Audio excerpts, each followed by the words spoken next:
Meus irmãos, a paz do Senhor, uma boa tarde para vocês. Sejam muito bem-vindos ao nosso podcast edição especial. Nós estamos aqui e queremos compartilhar com vocês conversas, perguntas, dúvidas, experiências que a gente vai ter com o nosso convidado. Não é isso aí, Misael? É isso mesmo. Meus irmãos, a paz do Senhor, muito prazer estar aqui com vocês. E olha, antes de qualquer coisa, curta aí, compartilha, chama todos para participar desse momento que eu tenho certeza que vai enriquecer em muito a sua vida. Nós estamos na 21ª EBO, dias maravilhosos, com muito estudo, cheio da presença de Deus, e não será diferente. Hoje nós temos um convidado especial que está ministrando nessa BO, não é mesmo, Gesiel? É isso aí. E para dar a introdução aí do nosso convidado, temos aqui também o nosso pastor Lucas Braga. E aí, pastor? Paz do Senhor, meus irmãos, tudo na bênção. Com muita alegria estar conosco, o nosso convite tem sido a fonte para nós nessa Escola Bíblica de Obreiros e me deram a alegria de estar apresentando pastor assembleiano, professor, graduado em Teologia pelo Instituto Bíblico da Assembleia de Deus, o IBAD, em Pindamonhangaba, licenciado em História pela Universidade Federal do Estado do Rio de Janeiro. Está acabando, a lista aqui é grande. MBA em Gestão Universitária pela PUC, de Minas, historiador e autor de inúmeras obras, que inclusive temos algumas aqui para mostrar aos irmãos, como o Dicionário do Movimento Pentecostal. Está conosco pastor Isael Araújo. Uma alegria tê-lo conosco, pastor.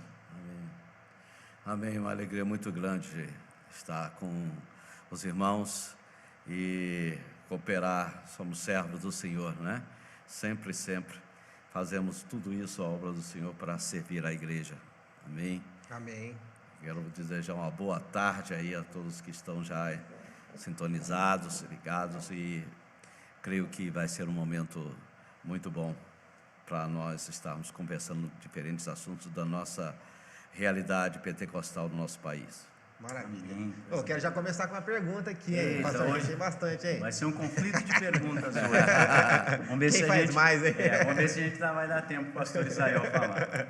Ô pastor, a primeira pergunta que eu queria direcionar ao senhor é no sentido de qual que é a importância para um obreiro e também para um membro, né? Mas como a gente está falando de escola bíblica, para um obreiro conhecer a história da denominação Assembleia de Deus. Qual que é essa importância? Ela é muito grande porque, como até já falei aqui hoje, as pessoas, em primeiro lugar, precisamos entender que não existe ninguém, nem instituições que são ahistórica, ou seja, negar a história no sentido de que não tem história. Então, todos nós, nesse sentido, nós somos históricos. Não é histórico no sentido de museu, enfim, pode até ser, mas no sentido de que nós temos uma historicidade, ok? Então muitas pessoas pensam que a vida começou, a história começou quando ela nasceu. Então, a história da família dela, na verdade, quando você nasceu, sua família já existia, já estava aí, numa trajetória, então você está inserido nisso. Da mesma forma, no que diz respeito à instituição, à igreja, à denominação, quando você nasceu, já existia, né? Muita gente pensa que a igreja começou quando ele começou a dirigir. Não, você está sendo inserido começando ali.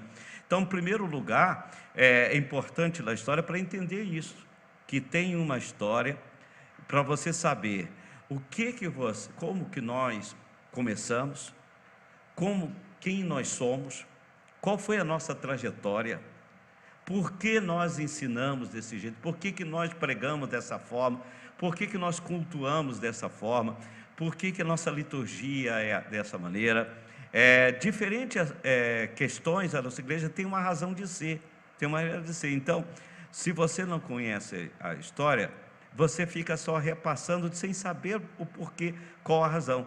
E a nossa história, meus queridos irmãos, ela é muito linda, ela é muito bem estruturada, tá?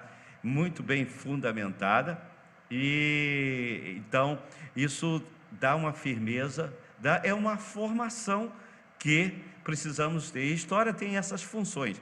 A história não tem uma função só, né? Ela tem diferentes finalidades para ajudar a situar as pessoas no tempo. E a história, ela não só estuda o passado. Muita gente pensa que historiador é aquele que sabe a história. Não é bem isso, né? Muitas pessoas pensam assim, que eu sou contador de histórias. Historiador não é contador de história, conquanto ele conheça um pouco de história, da história da igreja, enfim. Mas uma das mais interessantes finalidades da história é pesquisar a história. Pesquisar a história. Porque se você não conhecer a história, você não sabe. Na verdade, você está dentro de um barco, né? Como se dentro de um barco, está com muita gente junto, mas você não sabe de onde veio, nem para onde você está indo. A grande verdade é essa, né? Então, diria que uma das razões para conhecer a história da igreja, da denominação, ela seria uma desses motivos. Excelente, muito bem. Vamos fazer a pergunta de sentido horário para... Muito bem, vai lá, deixa Misael, todo mundo falar, senão eu vou falar muito aí. Pastor Israel, em primeiro lugar, é um privilégio para mim, especial, e para todos nós. É um prazer ter o senhor aqui. Obrigado. E em uma das minhas leituras, eu me deparei com um agradecimento de uma referência acadêmica, uma grande universidade, o doutor Gideon de Alencar, tecendo agradecimentos ao senhor por ter colocado ele em contato com um material muito rico, né? Até a forma dele se expressar parece que passa uma impressão do senhor como um guardião de algo muito especial. Eu fiquei muito feliz em ver isso, né? Principalmente pelo senhor ser um pastor, né? É maravilhoso isso. A minha pergunta diante disso, o senhor, um historiador, como foi a história? Aonde que surgiu esse encontro, pastor Israel, com a história das Assembleias de Deus, esse amor pela pesquisa? Aonde que foi isso? Como foi isso, pastor? Bem, eu sou nascido e criado na Assembleia de Deus, né? E eu sempre quis ser da literatura, né? Então, escritor, né? De pesquisa.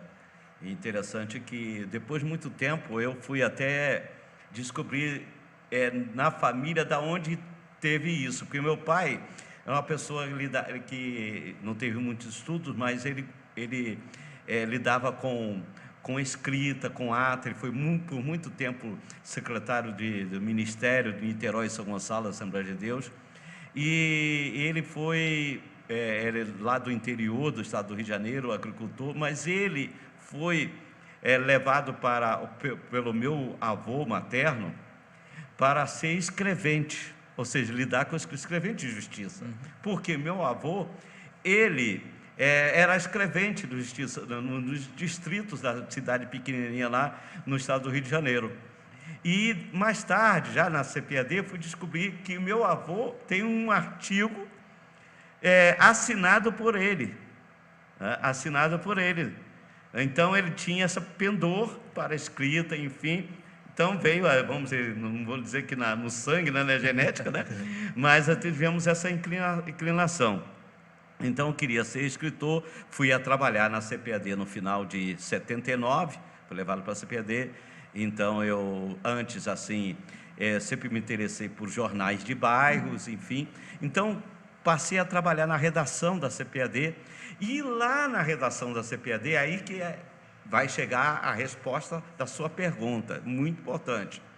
A CPAD, ela é a catalisadora da história das Assembleias de Deus, porque desde 1940, ela concentra, por meio dos artigos, das notícias das igrejas, dos pastores, um acervo muito grande da história das Assembleias de Deus, do pentecostalismo.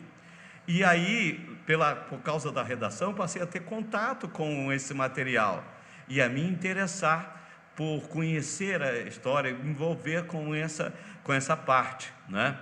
E de modo que eu também tive alguns pastores que me deram oportunidade. Então, em 1980, eu trabalhei na CPAD, mas eu fui incentivado a ir para Pindamonhangaba, fazer o Instituto Bíblico. Mas antes disso, havia na CPAD um projeto de fazer uma nova história da Assembleia de Deus. Em 1961, saiu o primeiro livro, História da Assembleia de Deus, de autoria do jornalista Emílio Conde. Então, década de 80, achava que deveria atualizar aquele livro, enfim. E, propriamente por que a razão, eu sei que o diretor de publicações na época era um famoso pastor, que está vivo entre nós, o pastor Abraão de Almeida, escritor. E ele viu em mim que eu podia fazer essa atualização. Aí eu comecei um projeto de fazer um novo livro, que de fato saiu, a edição de 80 da História da Assembleia de Deus, é pouco divulgada. Tem o Abraão de Almeida como o editor, e tem meu nome lá.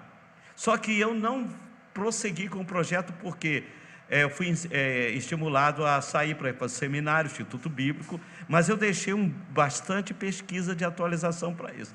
Então começa aí, vamos dizer, o ponto inicial do meu envolvimento, e outros, pastor Lemuel Kessler, que fazendo o projeto Pro Memória da Assembleia de Deus, que percorreu o Brasil inteiro para levantar, para fazer com que o protagonismo da CPAD, que era o centro de concentração desses dados, continuasse a ser. Tanto que hoje tem até um museu lá, o memorial, melhor dizendo, Gunavingo, com esses materiais.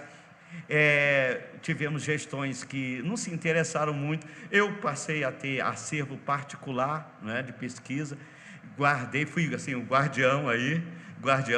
E aí mas a minha atuação dentro da CPAD foi sempre editorial, na redação, chefiando o setor de livros, setor de escola dominical, bíblias, todas essas áreas, né?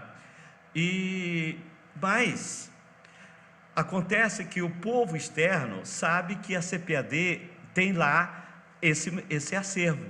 Então, as pessoas, para pesquisar para a história, fazer um livro histórico da igreja, para fazer monografia de uma graduação, para fazer dissertação de mestrado, doutorado, eles procuraram a CPAD.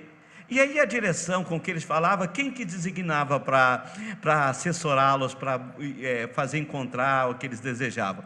Eu. Está entendendo como é que funcionava? Então, Gideão Alencar foi uma das pessoas que foram atendidas por mim. Está entendendo? Então, eu não tinha propriamente, eu não era o responsável pelo acervo, não era, porque não tinha ninguém, não tinha setor para isso, mas está ligado à redação da CPAD. Então, o Israel que vai ajudar, né, ao irmão a lá encontrar o Mensageiro da Paz, a coleção, enfim, dar umas informações, e aí eu fui me inteirando, enfim. Mais adiante, por causa disso, que Deus certamente vai ter perguntas sobre o dicionário, isso fez com que eu pensasse no dicionário. Uma das razões foi o seguinte: agora eu vou ganhar um dinheirinho dando essa consultoria, né? Como diz o pastor Zé Carlos, não faz me rir. Não faz me rir, né? Agora só ajudando, né? Não foi só essa a razão principal, né? Claro. Ajudou bastante. Não, hoje não tanto, né? Porque na minha relação de contrato de direitos autorais no dicionário é diferenciado com a CPAD. Mas já me fez me rir bastante. Mas, pastor, voltando praticamente a pergunta do pastor Gesiel, né? Vou chegar mais perto aqui. Voltando à pergunta, algumas dessas literaturas, né, como o senhor citou, do Emílio Conde, Diário de um Pioneiro, de Daniel Berg, que o senhor escreveu da Frida, e tantos outros, apresentam uma história da nossa igreja, da nossa instituição, uma história belíssima.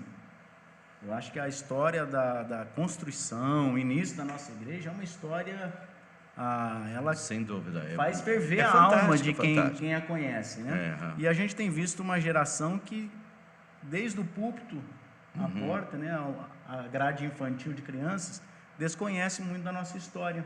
Ô, Lucas, só fazer uma observação. O irmão parou aqui no intervalo, né? Um jovem adolescente, e ele até comentou comigo que ouviu a sua ministração, Aham. pastor de manhã, e falou: Nossa, eu não sabia que a nossa denominação também tinha um início, né? Com os batistas, os pastores participaram das igrejas batistas reformadas. Olha aí, Então, achei interessante. Na verdade, se você for falar com muitos da nossa geração, não conhece a história, né? Aham. E parece que surge uma geração que tem mais pontos a criticar da nossa instituição, nessa nova geração, do que propriamente a valorizar essa história que é da nossa igreja. A minha pergunta é o seguinte: o que nós poderíamos fazer para melhorar isso dentro dessa nova geração, a fazer conhecida essa história da nossa igreja, que depois nós vamos citar algumas, né, que eu tenho no dicionário, da história desses livros aí, que eu acho que vai chamar muita atenção do pessoal. E quem sabe a gente pode até usar esse podcast para despertar curiosidades, leitura, alguns livros que a gente vai apresentar, né, pastor? Perfeito. O que a gente faz? Olha, eu penso que, por exemplo,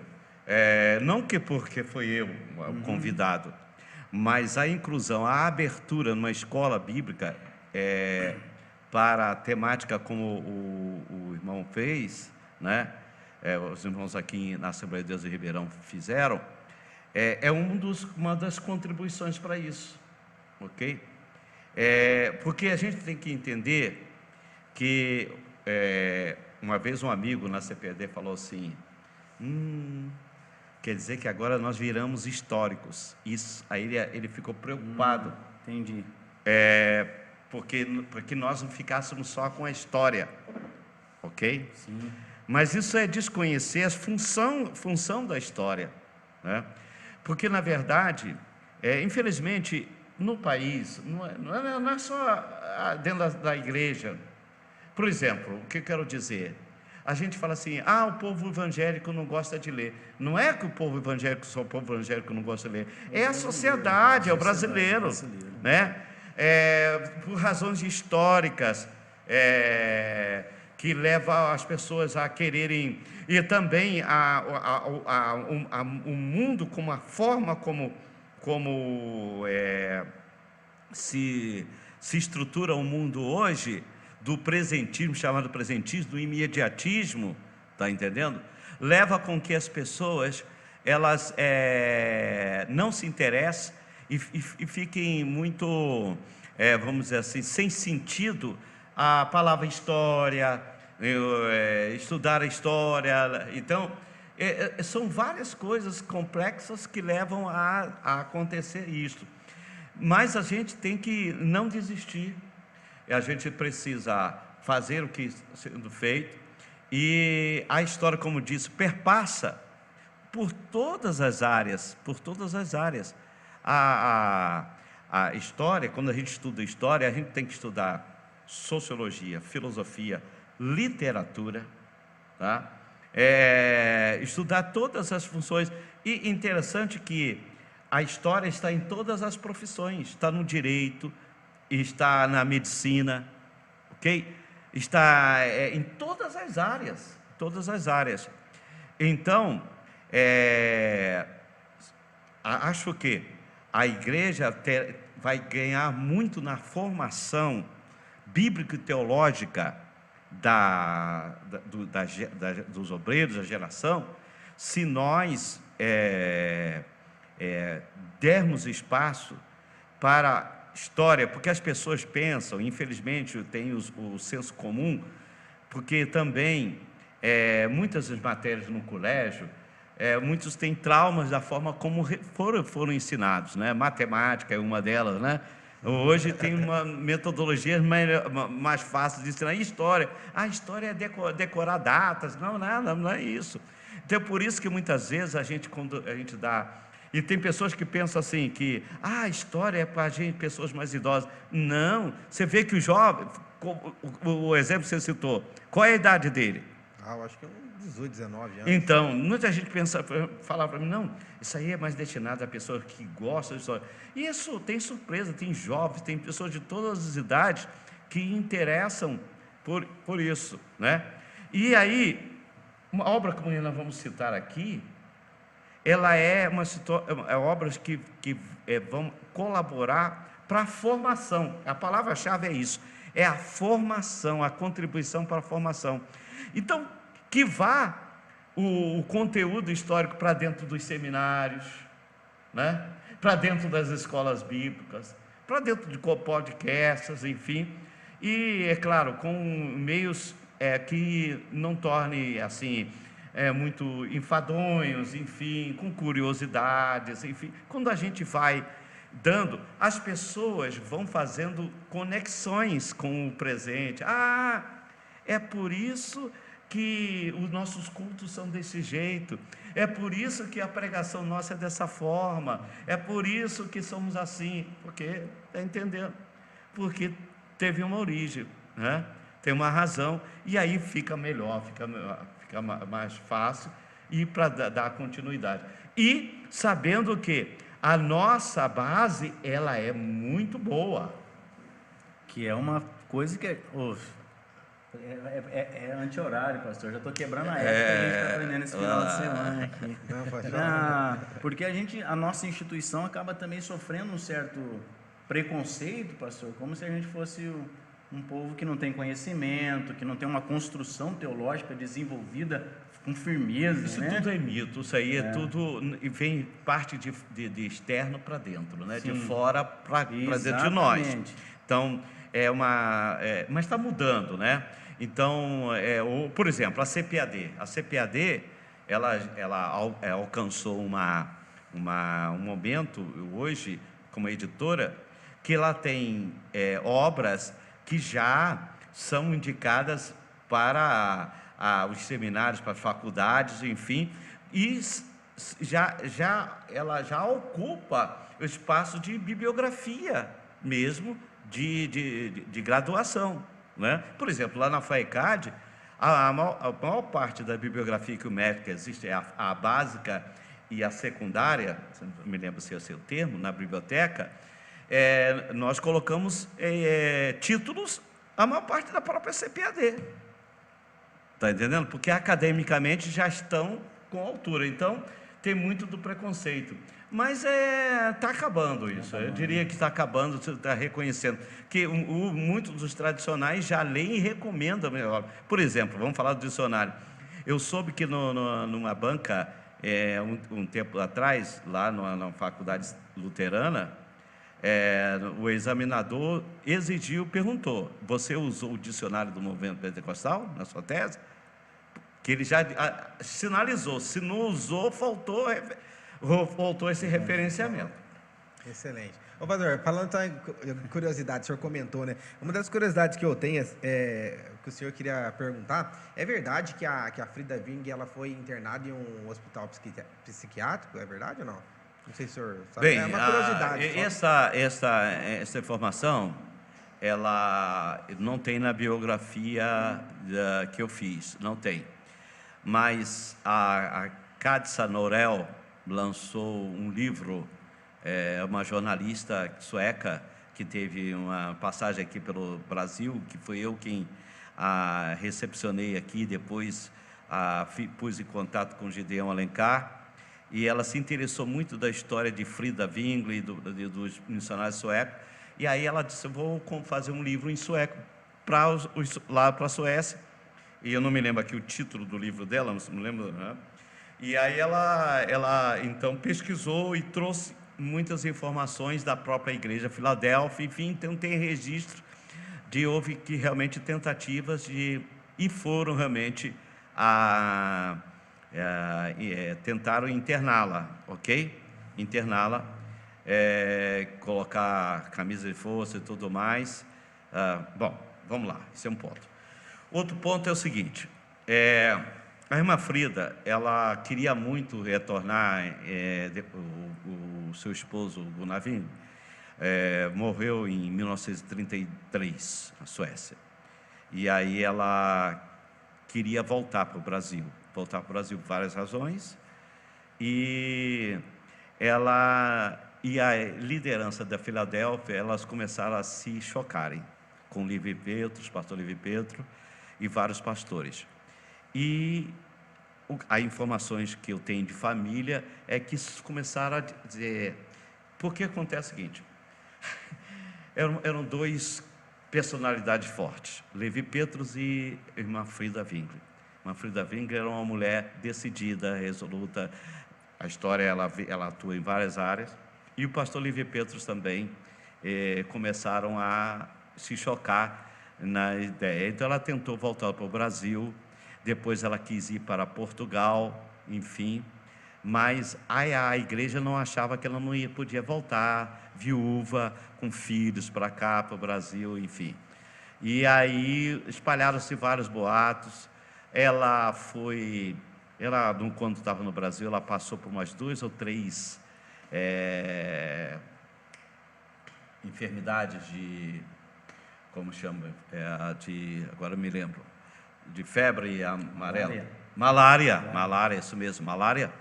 E malária não se cura, né? E principalmente naquela época, né, na década de 40, ainda mais na Europa, não tinha esses tratamentos para doenças tropicais, né? É tanto que o pastor Alan Toberg, que foi o vice-presidente da igreja Filadélfia, ele fez uma turnê pelo Brasil, pela Argentina, pela Amazônia, enfim, escreveu vários livros sobre essa viagem, mas ele, passados uns dias, quando voltou na Suécia, ele pegou malária e morreu, né, contraído aqui no Brasil. Então, malária causa delírios, febres muito delirantes, enfim. E lá não tinha hospital para fazer tratamento. Eu visitei os 2 ou 3 hospitais que a irmã Frida foi internada. Em 2008, eu passei uns 12 ou 13 dias na Suécia. E eu visitei esses hospitais. Eles não eram hospitais, que era chamado de sanatórios. Sanatórios. Ok? Entendi. Então, tem tudo isso envolvido, né? Entendi. Ok? Então não é só uma coisa tão pontual como o Não, pessoal solta aí. não. Interessante. É Uma tanto que curiosidade, eu né? entrevistei a filha já falecida, a Margit, que é Margrit, sei lá, mais ou menos é o nome dela. Que era solteira na época, que levou a última internação, porque a irmã Frida internava, voltava. A última vez que ela foi internada no Hospital Karolinska, um hospital muito bonito, grande, na Suécia, eu visitei lá, e me levaram lá, o neto dela, o Ivar Wingler, Ivar é o filho, agora eu esqueço o nome dele, Lars Wingler, e eu visitei lá, foi o último que ela foi internada e faleceu. Entendi, tá certo. Obrigado. Entendi. Pastor, olha, diante de tudo isso a gente vê como que a história ela é rica, né? E quantos desafios que foram superados para hoje a Assembleia de Deus, principalmente no Brasil, se tornar o que foi. O senhor tocou num assunto e isso já está sendo desmistificado, principalmente o que o pastor Lucas comentou sobre uma ignorância no sentido de busca por conhecimento. Por um outro lado, até se pega alguns E livros... aproveitando como o Gisiel me deu uma pausa, também muito relacionado a hoje, como o pastor José Carlos falou, né? Muitos, como que foi a expressão que ele usou? Que algumas quitandas, né? Que colocam lá o nome, placa Assembleia de Deus e acabam também prejudicando. E nesse sentido, quando a gente olha para algumas literaturas, se fala que, como característica dentro do movimento pentecostal, usa até uma expressão que é um pouco forte, anti-intelectualismo, que houve uma grande resistência dentro da Igreja Assembleia de Deus àqueles que se procuraram abrir para o conhecimento. Por outro lado, o que nós vemos hoje, por exemplo, referências que o senhor falou, isso está se desmistificando, está acabando isso. Pastor Franklin Ferreira, houve um questionamento para ele, justamente por conta disso. O que o senhor acha da ignorância, né, por parte dos pentecostais, no geral, generalizando? Ele pegou e eu me surpreendi. Ele falou assim, não, na realidade eu não vejo ignorância, eu vejo um povo que está se abrindo para a palavra de Deus tão sedento e com a chama pegando fogo no coração, e eu chego à conclusão que o futuro do evangelismo, do alcançar do povo, está na mão dos pentecostais. Uhum. E aí eu queria perguntar para o senhor nesse sentido, aonde ter o equilíbrio? Nesse sentido, a busca pelo conhecimento e também não colocar o conhecimento a ponto de desmerecer pastores que construíram histórias lindas, usados de uma forma maravilhosa por Deus. Um conselho até para os jovens obreiros, que às vezes, não vou dizer que todos, mas a gente vê pastores orientando, olha, cuidado, conhecimento não é tudo, se colocando numa posição onde não deve se colocar. Uma palavra-chave, meu querido, que serve para tudo, é a palavra equilíbrio. A gente ouve sempre. E é verdade, equilíbrio. Ou seja, não pode ser muito racional, nem muito emocional. Então, tem um livro, né? Pentecostais de Coração e Mente. Né? Então, é o equilíbrio. Isso é uma perseguição, equilíbrio é algo que vem sendo perseguido, buscado, historicamente, sempre, historicamente. Uma hora se enfatiza, uma hora se fica muito com a emoção, né? E dá muita evasão ao emocionalismo, a hora a mente, né? Eu costumo dizer que o homem mais espiritual, o mais usado por Deus, é o homem mais intelectual da Bíblia, apóstolo Paulo, né? O homem mais inteligente na Bíblia é inteligente. Ele fala até da inteligência espiritual. A única vez que você encontra na Bíblia a palavra inteligência está com ele. Ele fala isso, inteligência. Então, o homem que é mais espiritual, mais usado por Deus, né, na palavra de Deus, é o homem mais intelectual. Então, dá para conciliar, dá para combinar, sim, né? Academia com piedade, conhecimento com espiritualidade, dá. Tem lá. Mas vamos lá historicamente, né? Os nossos missionários suecos, eles tinham estudo da palavra, conhecimento, tinham conhecimentos de idiomas, do hebraico, do grego, e tinha conteúdo teológico.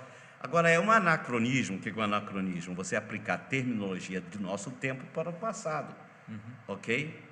Então, muita gente, por exemplo, me pergunta, pastor Israel, eu queria saber se o Bonavincula ensinava arminianismo, calvinismo.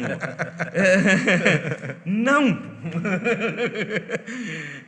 eu não usava esses termos, né? Muito raramente nos nossos periódicos teve o caso de Neil Cassberg, que era o mais intelectual nessa área, assim, que ele citou, aí mais falava de predestinação, enfim, mas não usou essas terminologias técnicas acadêmicas de hoje. Então, não adianta você querer pesquisar com esses óculos. Anacronismo é isso, pegar os óculos de hoje para usar lá, não tem como. Mas então, o que eu quero dizer é o seguinte... Mas eles eram preparados. Eram preparados. Mas tem uma coisa muito importante, que isso é o maravilhoso das Assembleias de Deus. As Assembleias de Deus é o seguinte, diferentemente dos tradicionais, talvez por isso uma das razões de sermos criticados por eles. Nos tradicionais, o pastor, para pastorear, primeiro tem que passar por um seminário. Para ser pastor ordenado, ele tem que ter a formação teológica. Acadêmica. Nós não. Aceitou a Jesus, dá glória a Deus, aleluia, batizar o Espírito Santo, o que era? Ele queria falar o quê? De Jesus para a primeira pessoa que está na frente. Coisa boa. Não era isso? Então, se você pega o livro História das Assembleias de Deus, do Emílio Conde, você vai ver isto. A rapidez, a velocidade, que é tanto que os antigos não gostavam dessa palavra denominação, era abominação para eles.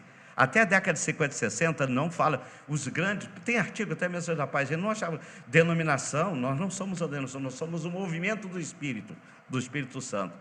Então, dada a velocidade, e aí esses irmãos saíam lá de Belém do Pará, começou lá em Belém do Pará, um local que era um local, por causa estava o encerramento do ciclo da borracha, com muitos brasileiros de todas as partes lá trabalhando, enfim, e eles eram do Ceará, eram do Maranhão, eram do Rio Grande do Norte, E eles e se envolveram com a igreja de Belém, batizados do Espírito Santo, voltaram para o meio da família deles, católica ou presbiteriana, falavam de Jesus. E isto que eu vou citar aqui, você vai encontrar N exemplos na primeira década de 20, 30. Como que acontecia? Aconteceu o seguinte: Jesus batizava o Espírito Santo, convertia, e a igreja estava lá em Belém, não estava lá em Serra do Uruburetama, por exemplo, onde começou as Assembleias de Deus, essa região lá, começou a Assembleia de Deus do Ceará. E aí esses irmãos escreviam uma carta para o pastor lá em Belém: escuta, olha, Jesus está salvando aqui, e precisa começar um trabalho aqui. E aí? Não estou falando de Brasil de 2022. O que eles faziam? Mandavam outra carta dizer assim, era isso que eu vou citar: existe aí algum irmão que sabe ler alguma coisa? Sabe. Então pede essa pessoa para ele ler a Bíblia com vocês. Tem Bíblia por aí? Lê a Bíblia. É assim que eu estou falando, não estou inventando não. Lê a Bíblia. E aí esses irmãos não sabiam aí o que acontece? Começou a surgir igrejas. Quando surgiu uma igreja mais próxima, um obreiro ia dar assistência, e aí por isso que surgiu campo, ministério na nossa igreja. Por isso que muitas vezes tinha um campo que o pastor era de uma determinada cidade, que não tinha nada a ver com a outra, mas a igreja foi criada, foi alimentada por um obreiro que viajava distância para ir lá dirigir cultos e tudo mais. Mas enquanto isso, aquele irmãozinho mais sabidinho era aquele que nós podemos, falava do jeito que for, lia a Bíblia de qualquer forma, mas lia, o povo dava aleluia, glória a Deus. Ele não tinha essa formação. E aí começa a surgir os nossos obreiros nacionais.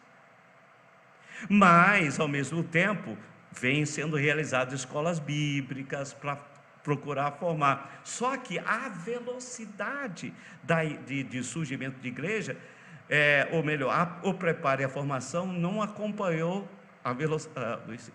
E aí, alguns outros conceitos foram também sendo fortalecidos, né? Que a liderança, vamos dizer assim, espiritual foi predominando, e aquilo que o obreiro lia era a palavra de Deus, ou aquilo que ele pregava, ensinava, né? E aí prevalecia. Um outro ia aprendendo, dizia, eu aprendi do pastor Antônio Nascimento, estou citando por exemplo, né? O Nascimento, que é dessa forma, aí foi ensinando, e aconteceu muito disso. Gente, nós estamos falando, irmãos, não era a época da internet, não era a época do telefone, não era nem de celular, né? Então, o que eles podiam ler e ouvir de alguém era o ensinamento, e aquilo que prevalecia. E aí fomos surgindo uma geração que, infelizmente, uns começaram a achar que letra mata, interpretação, né? Equivocadas, ok? E vai prevalecendo aí a história é muito complexa, muita informação. Beleza. Talvez seja essa mudança.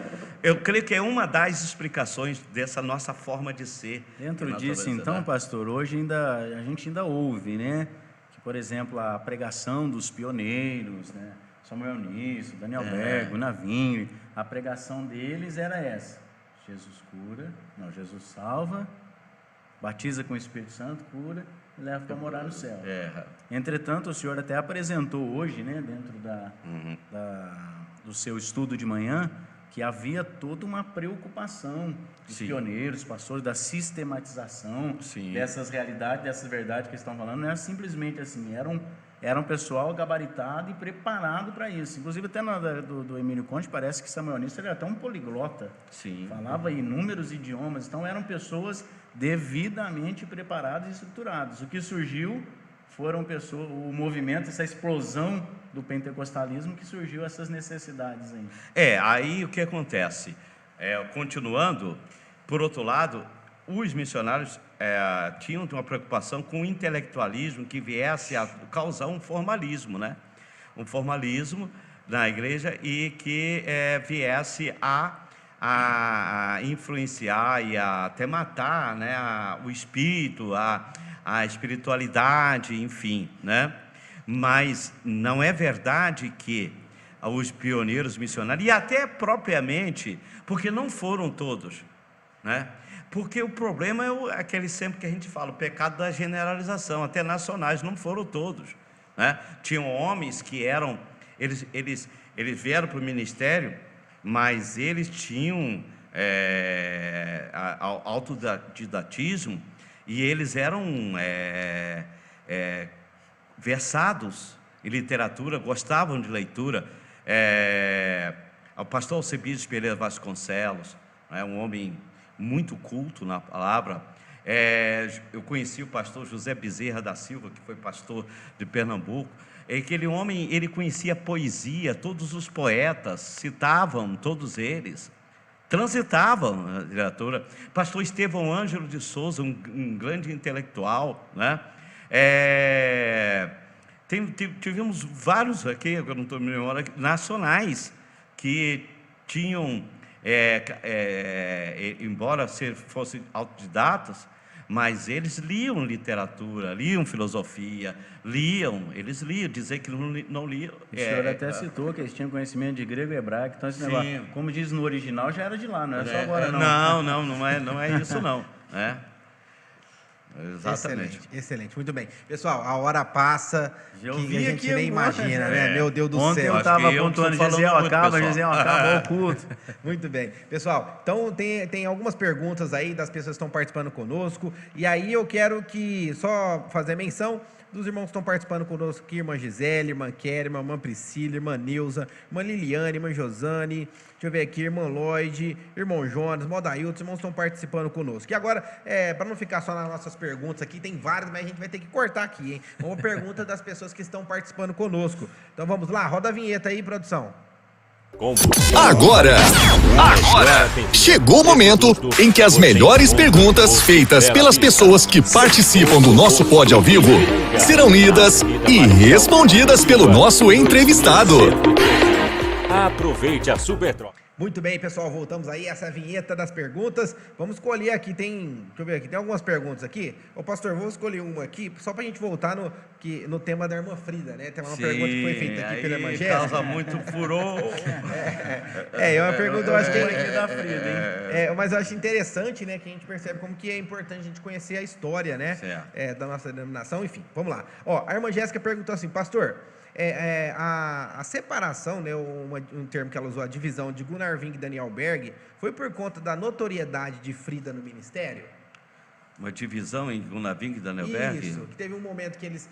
Na história que separou? Na história, não tem não foi com ele, não. Ele está equivocado. Foi Nistro, né? Foi com Samuel Nistro, em 1929. Sim. É. E isso se deu pela Foi notoriedade por causa, da sim. Frida? Por causa, porque as posições sobre o ministério feminino na igreja não era propriamente ordenação, que é aquela questão do anacronismo, né? Usar um termo que hoje se fala para o passado. Nunca li sobre isso, que Gunnar Ving quisesse ordenar pastora na Assembleia de Deus. Ela enfatizava a oportunidade de ministério. Todavia, a irmã Frida, ela tinha todas essas capacidades, e de fato ela teve a oportunidade de, nas ausências de Gunnar Ving, e também escalado por missionário, seu esposo, a ministrar na igreja, então ensinadora da palavra. Eu falei hoje aqui na nossa escola bíblica que ela foi ordenada bibliovina, então ela teve a ordenação para ser ensinadora da palavra, porque ela tem capacidade. E diria que ela foi, da década de 30, a grande doutrinadora das Assembleias de Deus, doutrinadora. Pelos artigos que ela publica na década de 30, porque ela era redatora-chefe do Mensageiro da Paz, são todos doutrinários, sobre o ministério pastoral, sobre só doutrinas que ela ensinava.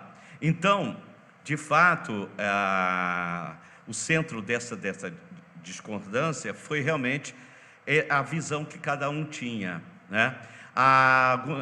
Gunnar Wingren, naturalmente, ficava do lado da sua esposa, né? E alguns outros, como Otto Nelson, a Dina Nelson, que também sofria alguma oposição, porque a Dina Nelson também era pregadora. E então... E o Daniel Berg, né? Não, Daniel Berg não Foi era... em cima, assim? Não, Daniel Berg, o Daniel Berg, ele era uma pessoa, segundo a gente, esse perfil, né? Ele era uma pessoa que nessa época, porque o Daniel Berg, ele abre o trabalho em Vitória, primeiro nas ilhas, né? Depois Vitória, depois São Paulo, porém ele tem várias idas e vindas para Portugal, ele é o pioneiro da Assembleia de Portugal, então ele não se envolvia muito, a gente não vê ele posicionando, não se vê muito ele lá, toda essa celeuma toda.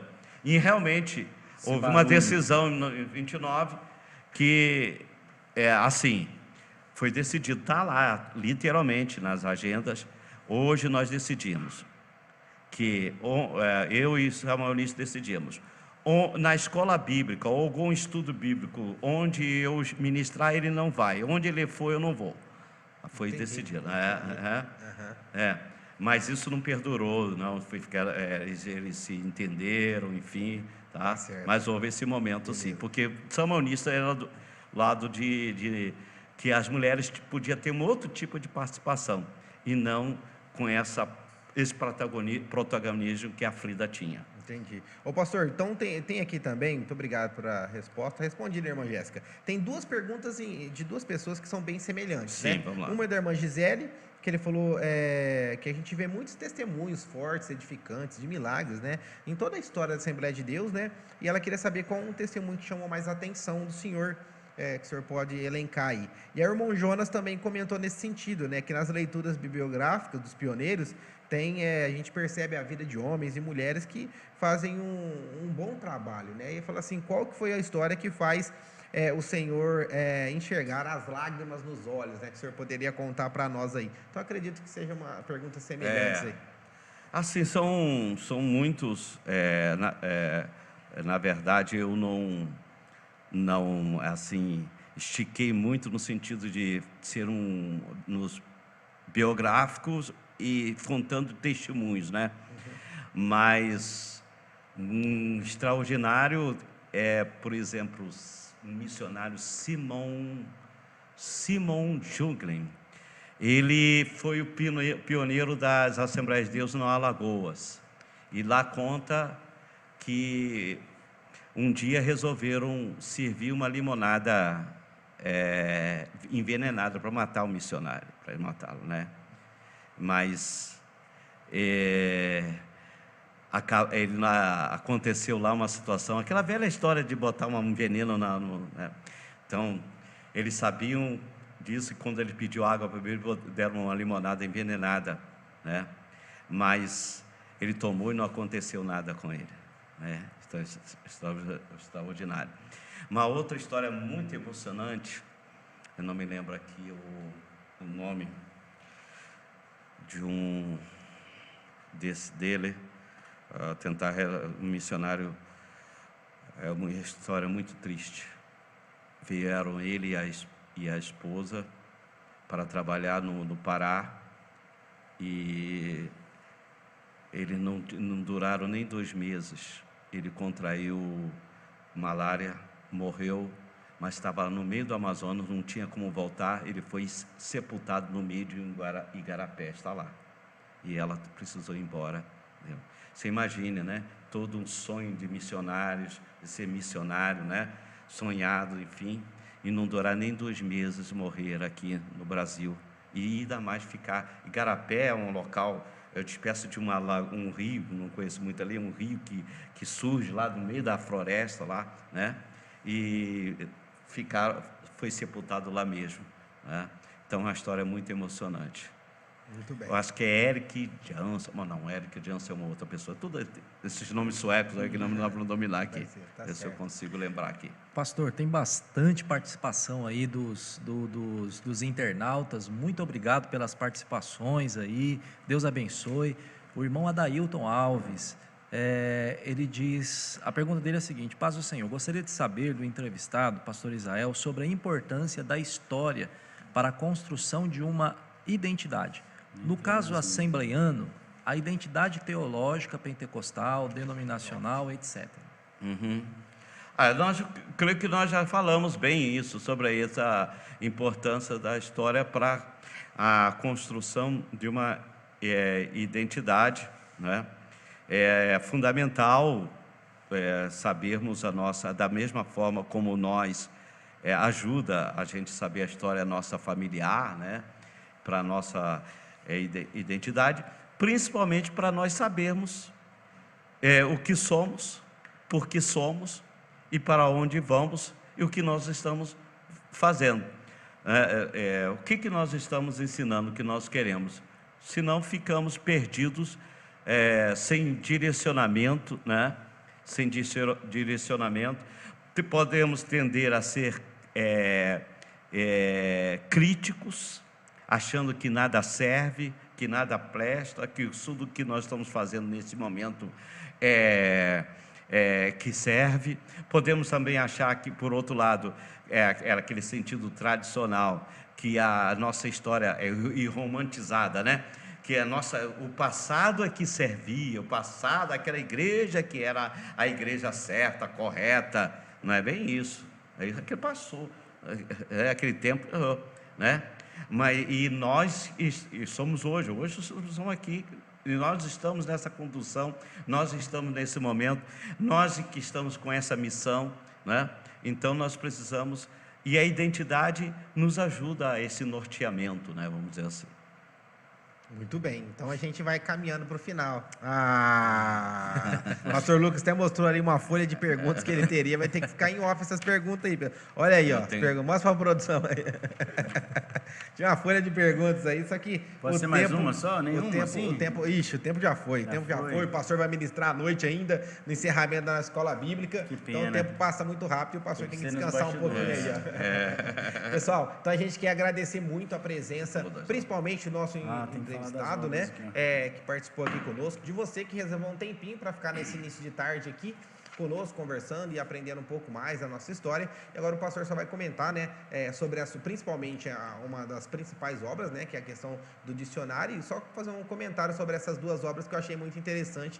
Já vou procurar adquirir também, pastor. Comenta para nós aí. Bem, o dicionário do Movimento Pentecostal, que a gente fez menção várias vezes, saiu em 2007, né, com 1.050 verbetes.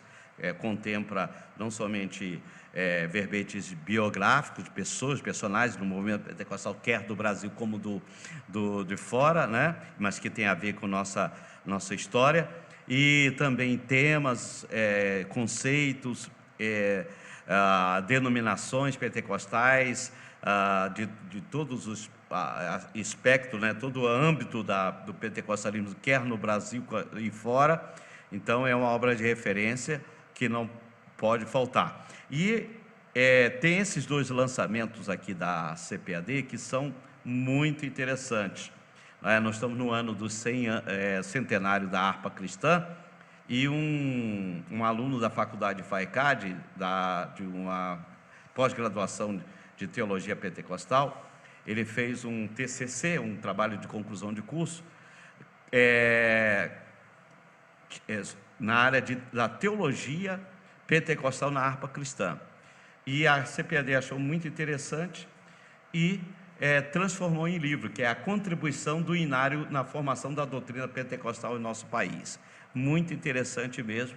E eu até falei na palestra sobre as raízes, a harpa cristã são as nossas raízes teológicas cantadas, né? Cantadas, louvadas sempre. Então, toda vez que nós estamos cantando o hino, nós estamos confirmando e estamos reafirmando aquilo que nós acreditamos na doutrina pentecostal. E essa obra aqui que saiu no mês passado, eu chamo bastante a atenção, porque um desenvolvimento de fontes, materiais do inglês, do sueco, que no Brasil estava pouco pesquisado. Eu comecei a pesquisar várias dessas fontes, mas o pastor José Gonçalves, ele avançou, investiu até recursos, dinheiro, e ele trouxe então uma temática que é a glossolalia, né? Ou seja, a doutrina das outras línguas, e falar em línguas estranhas, e tudo que girou em torno disso, a parte, vamos dizer assim, da teologia, a pneumatologia, ou seja, a doutrina do Espírito Santo, como era isso no contexto americano, britânico e também escandinavo, dos batistas suecos, da onde Gunaving e Daniel Berg participaram desse avivamento, e também a parte soteriológica, ou seja, da doutrina da salvação. Então, é um livro, na verdade, que é já o ponto de partida para uma teologia sistemática pentecostal e inovadora, nova, em torno desses ensinadores do pentecostalismo, tanto americanos quanto suecos ou britânicos, que influenciaram, ou seja, a nossa teologia pentecostal. Então, para nossa teologia pentecostal que nós pregamos e ensinamos, o conhecimento dessa obra, ela vai ajudar muito a gente a entender como nós, o que é o chamado o pentecostalismo clássico, que é aquele que acredita na atualidade do batismo no Espírito Santo, com a evidência inicial de falar em outras línguas, e também nos dons espirituais e dons ministeriais, essencialmente isso. Mas não fica somente nisso, também entra na parte da doutrina da salvação, como é o nosso conceito de salvação, de justificação, né? De tudo que envolve a parte de santidade e poder, que é característica, as ênfases, são as doutrinas distintivas do pentecostalismo. O pentecostal, ele não bate, porque muitos falam que, alguns já falavam, hoje está até diminuindo, né? Que nós éramos crentes de uma tecla só, que só falava de doutrina do batismo do Espírito Santo. Não é verdade.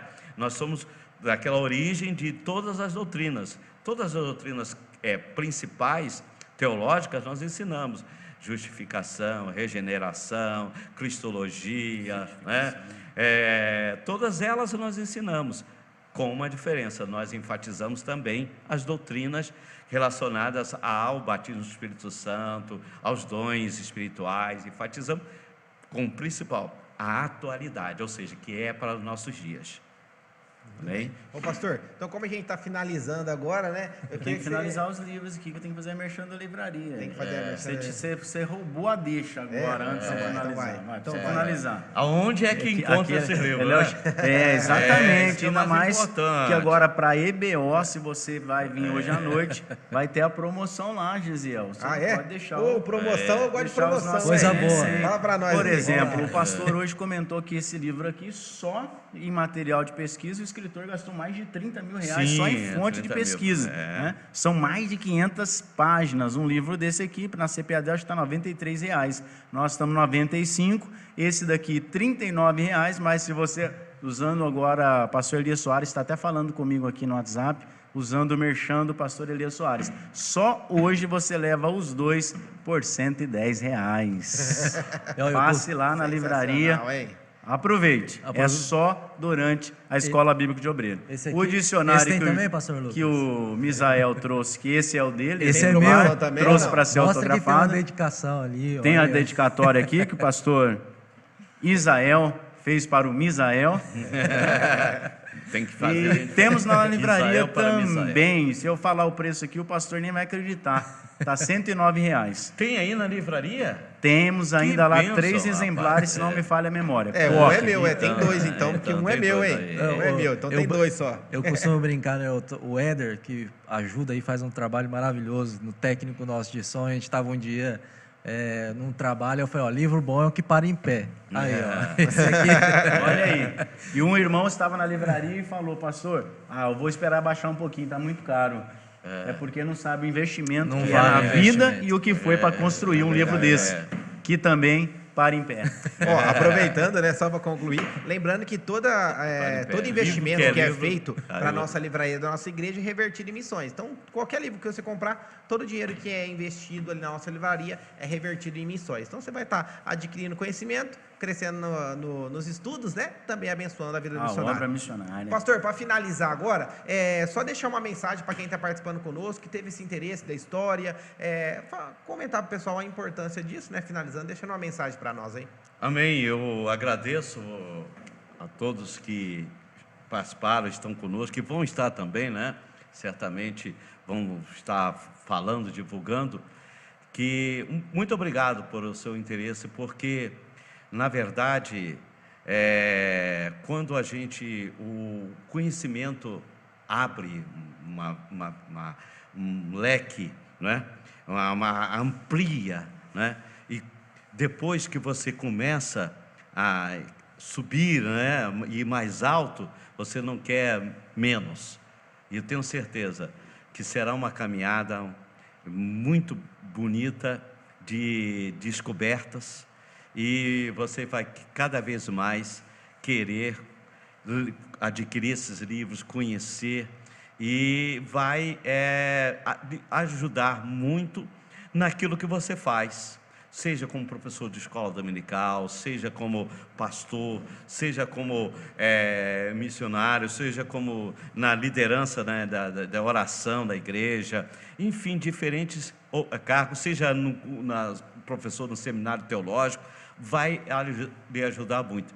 E não tem fim, vai prosseguir, prossiga cada vez mais. Amém. Então é isso aí, pessoal. A gente se despede. Muito obrigado. E a gente vai ficar aí com o vídeo dos dois nossos patrocinadores do nosso podcast, estão contribuindo e ajudando na manutenção desse podcast. E que horas nesse começa mês. hoje, B.O.? Hoje é a finalização e o encerramento da nossa 21ª Escola Bíblica. É a partir das 18 horas aqui no nosso grande templo da IADERP. Então fica ligadinho aí. Um grande abraço. Não deixe de compartilhar essa maravilhosa live, certo? Esse podcast maravilhoso. Compartilhe. Um grande abraço e até a próxima. Valeu! Combustível de qualidade, o melhor atendimento e preço justo você encontra no Posto Bela Vista, seu novo posto Ipiranga, na Avenida Marechal Costa e Silva, 2113. Aproveite a super troca de óleo e parcele em até 3 vezes no cartão. E o Posto Bela Vista ainda aceita Vale Card, Pix e agora também com Abasteça Aí, aquele aplicativo de descontos que você já conhece. Posto Bela Vista, o seu posto de serviços Ipiranga, na Avenida Marechal Costa e Silva, 2113, próximo ao Ipanema Clube, em Ribeirão Preto. Você procura uma empresa de informática atenciosa e que oferece serviços de qualidade? Você tem a Informática Ribeirão. Há mais de 20 anos no mercado. Soluções em informática. Assistência técnica especializada em manutenção em computadores, notebooks e celulares. Instalação de sistemas operacionais. Remoção de vírus. Troca de telas e muito mais. A Informática Ribeirão conta ainda com uma loja de perfumes e brinquedos. Aqui você encontra tudo isso com a qualidade comprovada de sempre. Informática Ribeirão oferece também serviços externos. O que você está esperando? Venha conhecer o nosso diferencial. Informática Ribeirão, Rua Triunfo 992, bairro Santa Cruz, em Ribeirão Preto.